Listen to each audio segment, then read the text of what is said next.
محسن ابراهیم زاده. لحظه رفتن من شد، تو چرا میخندی؟ داری چشماتو به روی همه چی میبندی.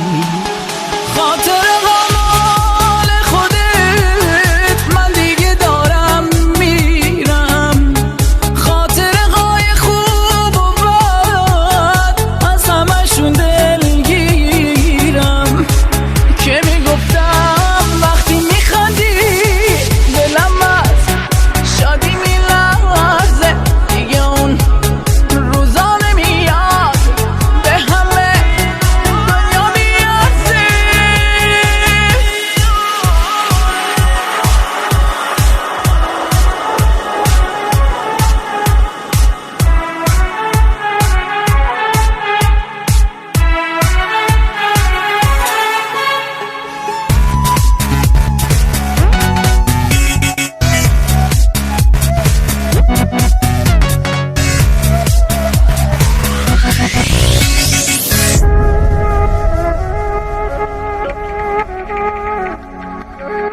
خاطر غمال خودت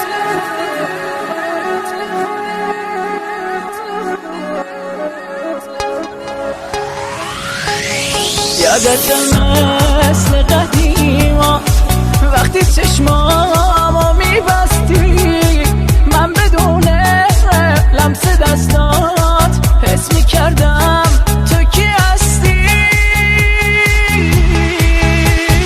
خاطر غمال خودت من دیگه دارم میرم، خاطر غای خوب و بد از همشون دلگیرم.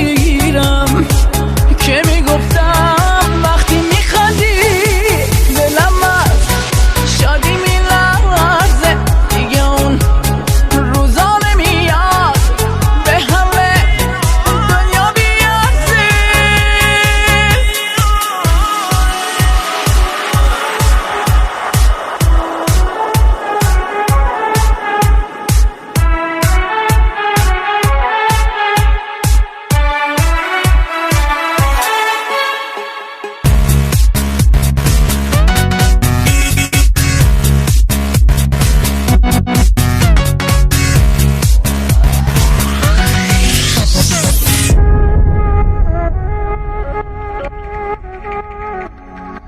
خاطر غمال خودت.